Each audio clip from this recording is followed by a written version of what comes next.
ആദിയിൽ വചനമുണ്ടായിരുന്നു, വചനം ദൈവത്തോടു കൂടിയായിരുന്നു, വചനം ദൈവമായിരുന്നു. അവൻ ആദിയിൽ ദൈവത്തോടു കൂടിയായിരുന്നു. സമസ്തവും അവനിലൂടെ ഉണ്ടായി, ഒന്നും അവനെ കൂടാതെ ഉണ്ടായിട്ടില്ല. അവനിൽ ജീവനുണ്ടായിരുന്നു, ആ ജീവൻ മനുഷ്യരുടെ വെളിച്ചമായിരുന്നു.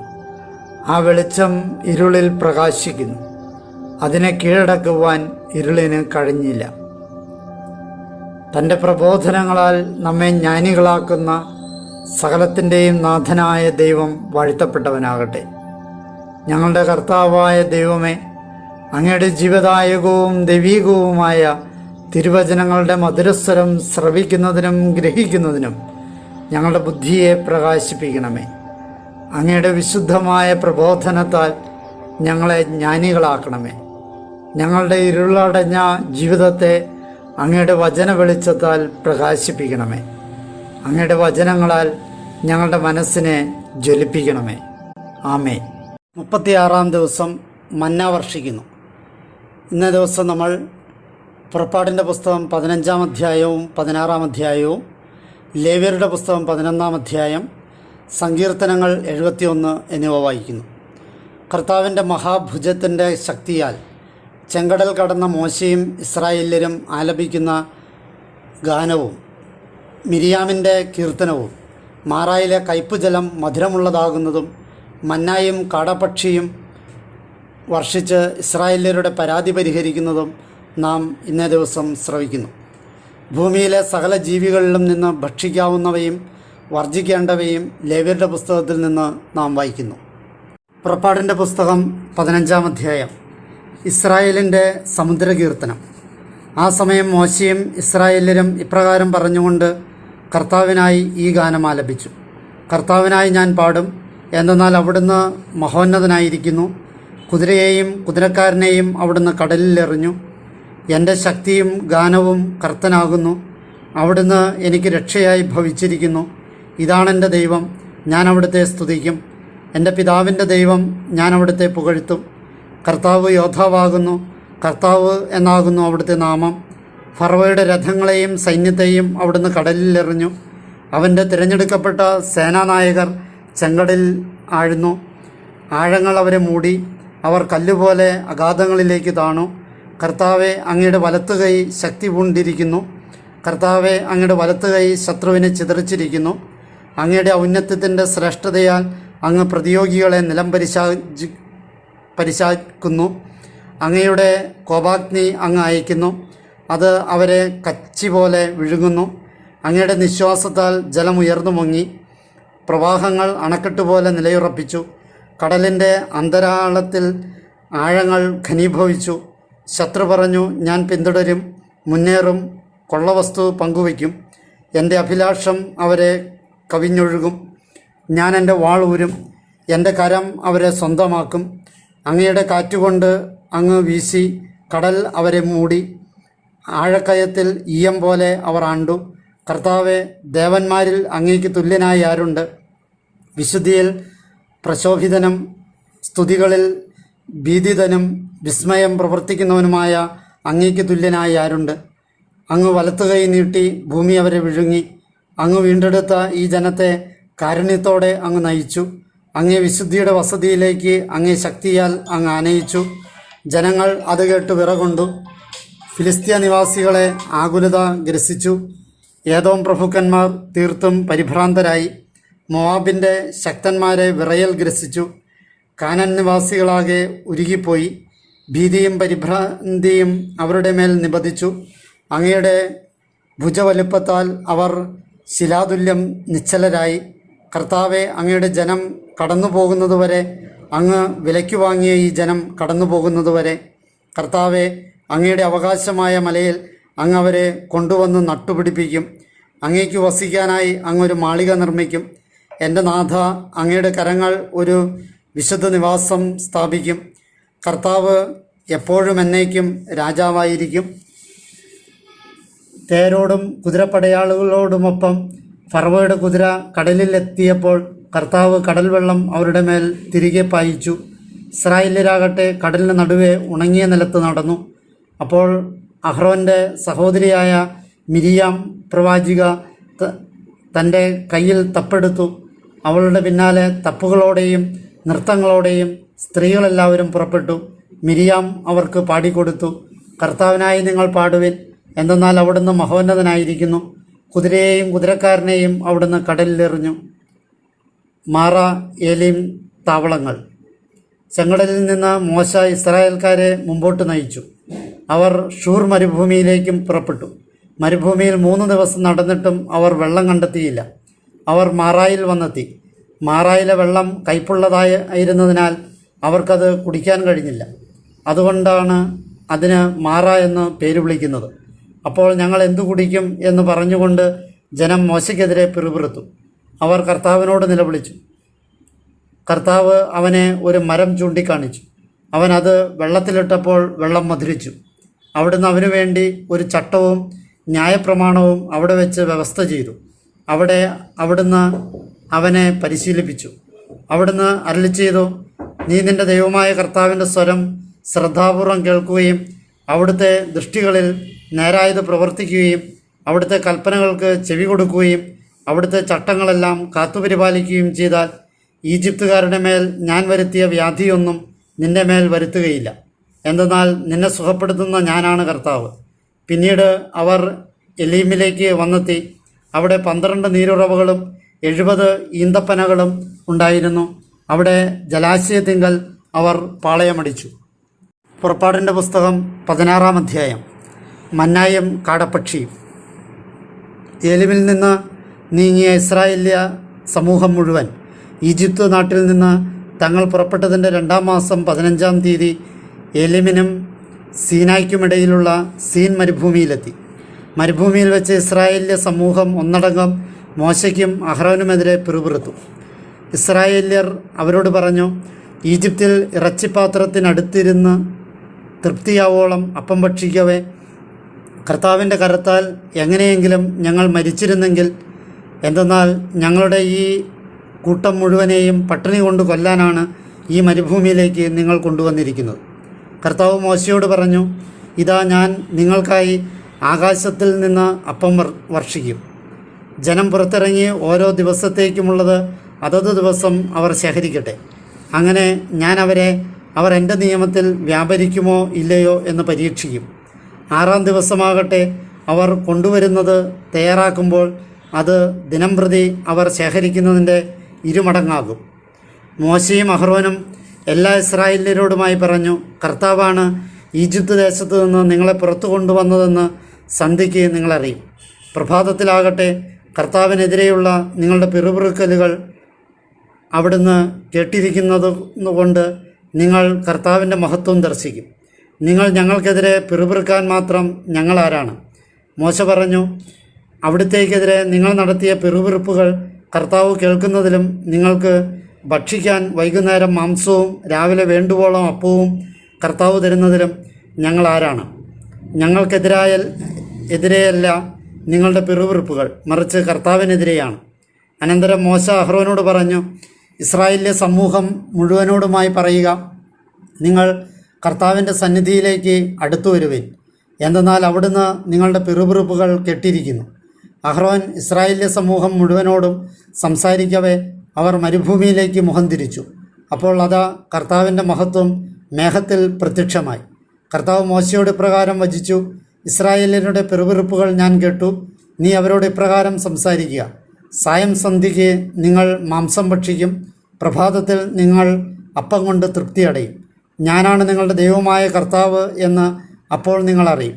വൈകുന്നേരമായപ്പോൾ കാടപ്പക്ഷിക്കൂട്ടം ഉയർന്ന് പാളയം മൂടി. പ്രഭാതത്തിലാകട്ടെ പാളയത്തിന് ചുറ്റും ഹിമവിരിപ്പുണ്ടായിരുന്നു. ഹിമവിരിപ്പ് ഉയർന്നപ്പോൾ അത് മരുഭൂമിയുടെ ഉപരിതലത്തിൽ നേർത്ത ഒരു ചെതുമ്പൽ വസ്തു, ഭൂമിയിലെ മഞ്ഞുപോലെ നേർത്ത ഒന്ന്. ഇത് കണ്ടിട്ട് ഇസ്രായേല്യർ പരസ്പരം ചോദിച്ചു, മൻഹു, കാരണം അതെന്താണെന്ന് അവർ അറിഞ്ഞിരുന്നില്ല. അപ്പോൾ മോശ അവരോട് പറഞ്ഞു, അതാണ് കർത്താവ് നിങ്ങൾക്ക് ഭക്ഷണമായി തന്നിരിക്കുന്ന അപ്പം. കർത്താവ് കൽപ്പിച്ചിരിക്കുന്ന കാര്യം ഇതാണ്, അത് ഭക്ഷിക്കാനുള്ള ഓരോരുത്തൻ്റെയും ആവശ്യമനുസരിച്ച് നിങ്ങൾ അതിൽ നിന്ന് ശേഖരിക്കുവിൻ. ഒരുവൻ്റെ കൂടാരത്തിലുള്ള നിങ്ങളുടെ ആളുകളുടെ തലയെണ്ണമനുസരിച്ചുള്ള ഓമർ നിങ്ങൾക്ക് എടുക്കാം. ഇസ്രായേല്യർ അപ്രകാരം ചെയ്തു. കൂടുതൽ വേണ്ടവനും കുറച്ചു വേണ്ടവനും ശേഖരിച്ചു. പിന്നീട് ഓമർ കൊണ്ട് അവർ അളന്നപ്പോൾ കൂടുതലുള്ളവന് ബാക്കി വയ്ക്കേണ്ടി വന്നില്ല, കുറവുള്ളവന് തികയാതെയും വന്നില്ല. അത് ഭക്ഷിക്കാനുള്ള ഓരോരുത്തൻ്റെയും ആവശ്യമനുസരിച്ച് അവർ ശേഖരിച്ചു. മോശ അവരോട് പറഞ്ഞു, ആരും അതിൽ നിന്ന് പ്രഭാതത്തിലേക്ക് അവശേഷിപ്പിക്കാതിരിക്കട്ടെ. എന്നാൽ മോശയെ ശ്രവിക്കാതെ ആളുകൾ അതിൽ നിന്ന് പ്രഭാതത്തിലേക്ക് അവശേഷിപ്പിച്ചു. അത് പുഴുക്കൾ നിറഞ്ഞ് ദുർഗന്ധം വമിച്ചു. മോശ അവരോട് കോപിച്ചു. ഓരോരുത്തൻ്റെയും ഭക്ഷണാവശ്യമനുസരിച്ച് പ്രഭാതം തോറും അവർ അത് ശേഖരിച്ചു. വെയിൽ മൂക്കുമ്പോൾ അത് ഉരുകിപ്പോയിരുന്നു. 6-ാം ദിവസം ഓരോരുത്തർക്കും വേണ്ടി 2 മടങ്ങ് ഭക്ഷണം, അതായത് ഓമറിൻ്റെ ഇരട്ടി അവർ ശേഖരിക്കുന്നത് സമൂഹ നേതാക്കളെല്ലാം വന്ന് മോശയോട് വിവരിച്ചു. അപ്പോൾ അവൻ അവരോട് പറഞ്ഞു, കർത്താവ് കൽപ്പിച്ചിട്ടുള്ളത് ഇങ്ങനെയാണ്. നാളെ സാബത്താണ്, കർത്താവിനുള്ള വിശുദ്ധ സാബത്ത്. നിങ്ങൾ ചുടാനുള്ളത് ചുടുവിൻ, വേവിക്കാനുള്ളത് വേവിക്കുവിൻ. അധികം വരുന്നത് മുഴുവൻ നിങ്ങൾക്കായി പ്രഭാതത്തിലേക്ക് കരുതലായി മാറ്റിവെക്കുവിൻ. മോശ കൽപ്പിച്ചതുപോലെ അവർ അത് പ്രഭാതത്തിലേക്ക് മാറ്റിവെച്ചു. അത് ദുർഗന്ധം വമിച്ചില്ല, അതിൽ പുഴുവുണ്ടായതുമില്ല. മോശ പറഞ്ഞു, ഇന്ന് നിങ്ങൾ അത് ഭക്ഷിച്ചുകൊള്ളുവിൻ, കാരണം ഇന്ന് കർത്താവിനുള്ള സാബത്താണ്. ഇന്ന് പുറത്ത് നിങ്ങൾ അത് കണ്ടെത്തുകയില്ല. 6 ദിവസം നിങ്ങൾ അത് ശേഖരിക്കണം. 7-ാം ദിനത്തിൽ സാബത്തിൽ അതുണ്ടായിരിക്കുകയില്ല. 7-ാം ദിവസം ജനത്തിൽ നിന്ന് ചിലർ അത് ശേഖരിക്കാനായി പുറത്തിറങ്ങിയെങ്കിലും കണ്ടെത്തിയില്ല. അപ്പോൾ കർത്താവ് മോശയോട് അരുൾ ചെയ്തു, എത്ര നാൾ എൻ്റെ കൽപ്പനകളും നിയമങ്ങളും പാലിക്കുവാൻ നിങ്ങൾ വിസമ്മതിക്കും? കർത്താവ് നിങ്ങൾക്ക് സാബത്ത് നൽകിയിരിക്കുന്നുവെന്ന് കാണുവിൻ. അതുകൊണ്ടാണ് 6-ാം ദിവസം അവിടുന്ന് നിങ്ങൾക്ക് 2 ദിവസത്തേക്കുള്ള ഭക്ഷണം തരുന്നത്. 7-ാം ദിവസം നിങ്ങൾ ഓരോരുത്തരും സ്വസ്ഥാനത്ത് തന്നെ കഴിയുവിൻ. ആരും തൻ്റെ സ്ഥലത്ത് നിന്ന് പുറത്തു പോകരുത്. അങ്ങനെ 7-ാം ദിവസം ജനം വിശ്രമിച്ചു. ഇസ്രായേൽ ഭവനം അതിന് മന്ന എന്ന് പേരിട്ടു. അത് കൊത്തമ്പാലരി പോലെയായിരുന്നു, വെളുത്തതായിരുന്നു. അതിൻ്റെ രുചി തേൻ ചേർത്ത അടയുടേതുപോലെയായിരുന്നു. മോശ പറഞ്ഞു, കർത്താവ് കൽപ്പിക്കുന്ന കാര്യം ഇതാണ്. നിങ്ങളുടെ തലമുറകൾക്ക് സൂക്ഷ്യത്തിനായി നീ അതിൽ നിന്ന് ഓമർ നിറയ്ക്കുക. ഇത് ഈജിപ്തിൽ നിന്ന് ഞാൻ നിങ്ങളെ കൊണ്ടുപോരുമ്പോൾ മരുഭൂമിയിൽ വെച്ച് നിങ്ങളെ ഊട്ടിയ ഭക്ഷണം അവർ കാണേണ്ടതിനാണ്. മോശ അഹ്റോനോട് പറഞ്ഞു, ഒരു പാത്രമെടുത്ത് ഓമർ നിറയെ മന്ന അതിൽ നിക്ഷേപിക്കുക. നിങ്ങളുടെ തലമുറകൾക്ക് സൂക്ഷിക്കാനായി നീ അത് കർത്തൃസന്നിധിയിൽ നീക്കിവെക്കുക. കർത്താവ് മോശയോട് കൽപ്പിച്ചതുപോലെ സാക്ഷ്യഫലകത്തിന് മുമ്പിൽ സൂക്ഷിക്കാനായി അഹ്റോൻ അത് കരുതി വെച്ചു. ഇസ്രായേല്യർ വാസയോഗ്യമായ ഭൂമിയിൽ എത്തും വരെ 40 വർഷം മന്ന ഭക്ഷിച്ചു. കാനാൻ ദേശാതിർത്തിയിൽ എത്തും വരെ മന്ന തന്നെയാണ് അവർ ഭക്ഷിച്ചിരുന്നത്. ഓമർ എന്നത് എഫായുടെ 10-1. ലേവ്യരുടെ പുസ്തകം 11-ാം അധ്യായം. ശുദ്ധമായതും അല്ലാത്തതും. ഇസ്രായേല്യരോട് പറയാനായി കർത്താവ് മോശയോടും അഹ്റോനോടും സംസാരിച്ചു. അവരോട് നിങ്ങൾ ഇപ്രകാരം പ്രസ്താവിക്കും, ഭൂമിയിലുള്ള സകല മൃഗഗണത്തിൽ നിന്ന് നിങ്ങൾക്ക് ഭക്ഷിക്കാവുന്ന ജീവജാലം ഇതാണ്. മൃഗങ്ങളിൽ കുളമ്പ് വിഭജിക്കപ്പെട്ടതും കുളമ്പുകൾ ഇരട്ട പിരിഞ്ഞതും അയവിറക്കുന്നതും ഏതെല്ലാമാണോ അത് നിങ്ങൾക്ക് ഭക്ഷിക്കാം. എന്നാൽ അയവിറക്കുന്നതിൽ നിന്നോ കുളമ്പ് വിഭജിക്കപ്പെട്ടതിൽ നിന്നോ നിങ്ങൾ ഭക്ഷിക്കരുതാത്തത് ഇതാണ്. ഒട്ടകം അയവിറക്കുന്നതാണെങ്കിലും വിഭജിതമായ കുളമ്പില്ലാത്തതിനാൽ അത് നിങ്ങൾക്ക് മലിനമാണ്. കുഴിമുയൽ അയവിറക്കുന്നതാണെങ്കിലും കുളമ്പ് വിഭജിച്ചിട്ടില്ലാത്തതിനാൽ അത് നിങ്ങൾക്ക് മലിനമാണ്. മുയൽ അയവിറക്കുന്നതാണെങ്കിലും കുളമ്പ് വിഭജിച്ചിട്ടില്ലാത്തതിനാൽ അത് നിങ്ങൾക്ക് മലിനമാണ്.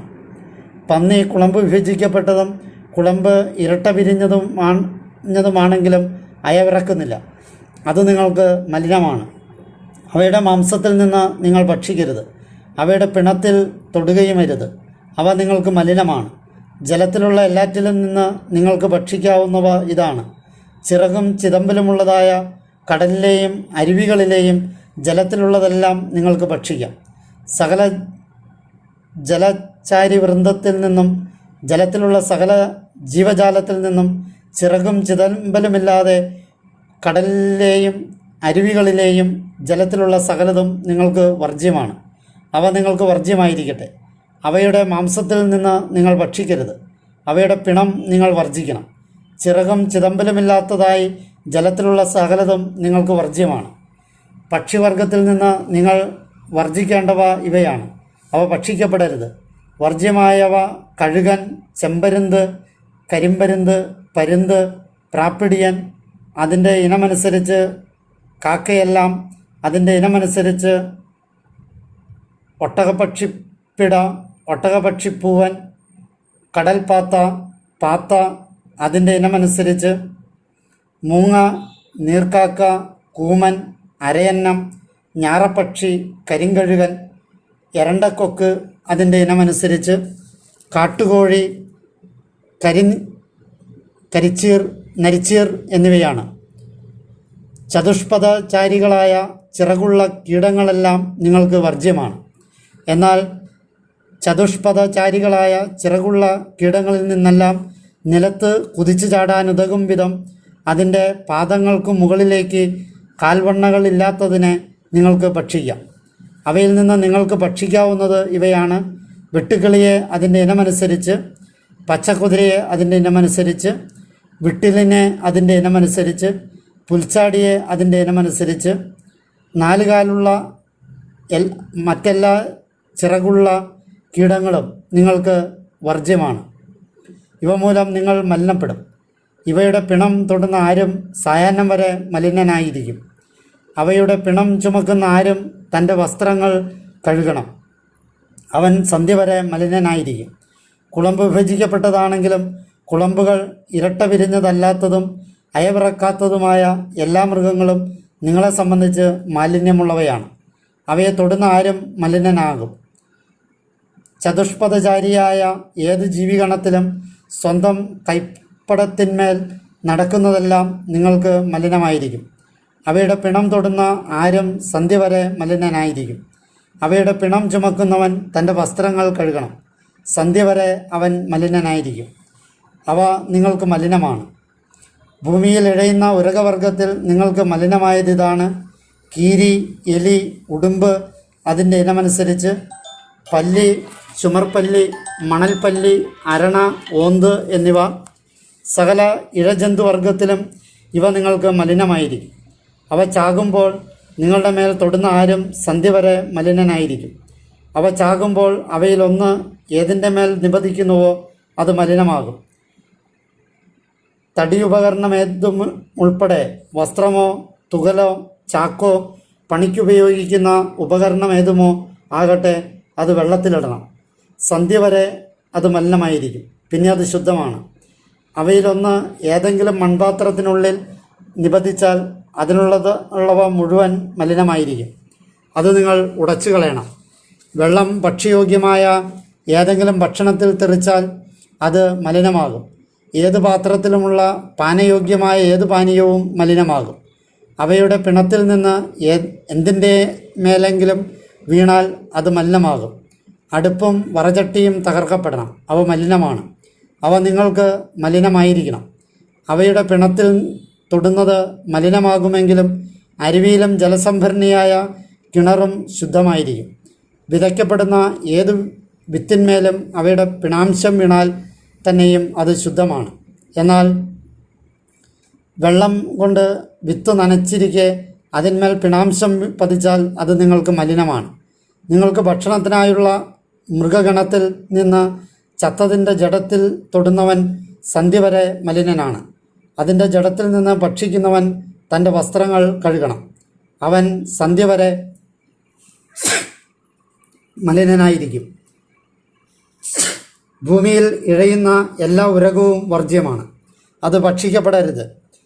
ഉരസ്സിന്മേൽ ചരിക്കുന്ന ഏതും, ചതുഷ്പദചാരിയായ ഏതും, ബഹുപാദങ്ങളുള്ള ഏതുമുൾപ്പെടെ ഭൂമിയിൽ ഇഴയുന്ന എല്ലാ ഉരകഗണത്തിലും പെട്ട ഒന്നിനെയും നിങ്ങൾ ഭക്ഷിക്കരുത്. എന്തെന്നാൽ അവ വർജ്യമാണ്. ഇഴയുന്ന ഒരു ഉരകത്തെ കൊണ്ടും നിങ്ങളെ തന്നെ നിന്ദിരാക്കരുത്. അവ മൂലം നിങ്ങൾ സ്വയം മലിനരാകരുത്. അവയാൽ നിങ്ങൾ മലിനപ്പെടരുത്. എന്തെന്നാൽ ഞാൻ നിങ്ങളുടെ ദൈവമായ കർത്താവാകുന്നു. നിങ്ങൾ നിങ്ങളെ തന്നെ വിശുദ്ധീകരിക്കുകയും പരിശുദ്ധരാക്കുകയും ചെയ്യുവിൻ. കാരണം ഞാൻ പരിശുദ്ധനാകുന്നു. ഭൂമിയിൽ ചരിക്കുന്ന ഒരു ഇഴജന്തു വഴിയും നിങ്ങൾ നിങ്ങളെ തന്നെ മലിനരാക്കരുത്. എന്തെന്നാൽ നിങ്ങളുടെ ദൈവമായിരിക്കേണ്ടതിന് ഈജിപ്ത് നാട്ടിൽ നിന്ന് നിങ്ങളെ കൊണ്ടുവന്ന കർത്താവ് ഞാനാകുന്നു. നിങ്ങൾ പരിശുദ്ധരായിരിക്കുവിൻ, എന്തെന്നാൽ ഞാൻ പരിശുദ്ധനാണ്. മൃഗം, പക്ഷി, ജലചാരികളായ സകല സചേതന ജന്തുജാലം, ഭൗമചാരികളായ സകല തിര്യഗ്ജാലം എന്നിവ സംബന്ധിച്ചുള്ള നിയമമാണിത്. മാലിന്യമുള്ളവയും ശുദ്ധിയുള്ളവയും തമ്മിലും ഭക്ഷ്യയോഗ്യമായ ജന്തുജാലവും ഭക്ഷിക്കപ്പെടരുതാത്ത ജന്തുജാലവും തമ്മിലും വേർതിരിക്കുന്നതിന് വേണ്ടിയുള്ള നിയമം. സങ്കീർത്തനം 71. ജനനം മുതൽ വാർദ്ധക്യം വരെ. കർത്താവെ, അങ്ങിലാണ് ഞാൻ അഭയം തേടുന്നത്.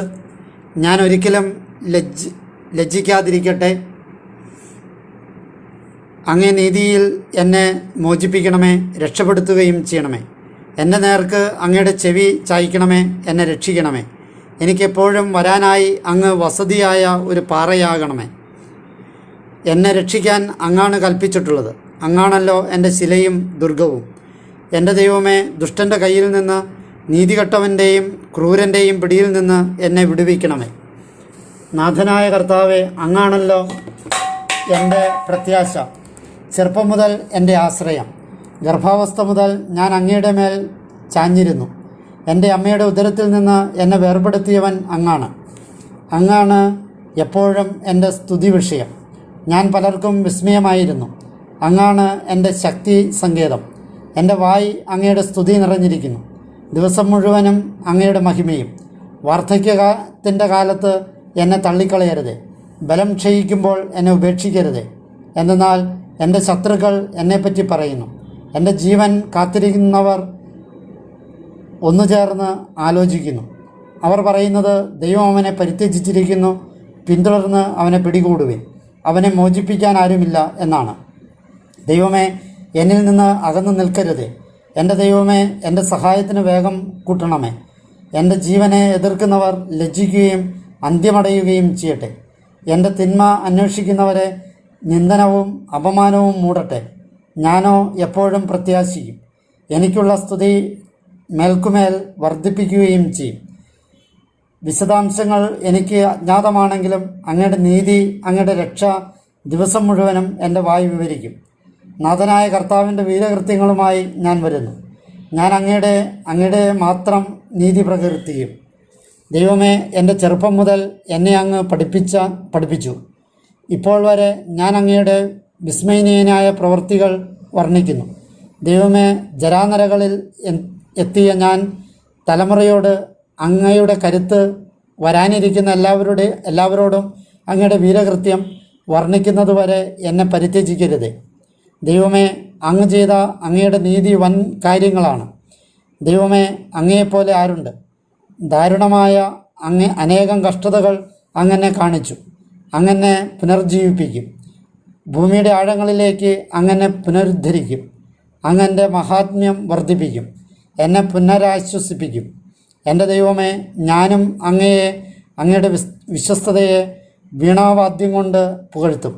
ഇസ്രായേലിൻ്റെ പരിശുദ്ധനെ ഞാൻ അങ്ങയെ കിന്നരം കൊണ്ട് പാടിപ്പുകഴ്ത്തും. ഞാൻ അങ്ങയെ പാടിപ്പുകഴ്ത്തുമ്പോൾ എൻ്റെ അധരങ്ങളും അങ്ങ് പരിത്രാണം ചെയ്ത എൻ്റെ ആത്മാവും ആർത്തുവിളിക്കും. എൻ്റെ നാവും ദിവസം മുഴുവൻ അങ്ങയുടെ നീതി ഉരുവിടും. എന്തെന്നാൽ എൻ്റെ തിന്മ ആഗ്രഹിക്കുന്നവർ ഭഗ്നാശരായിരിക്കുന്നു. അതെ, അവർ പരിഭ്രാന്തരായിരിക്കുന്നു.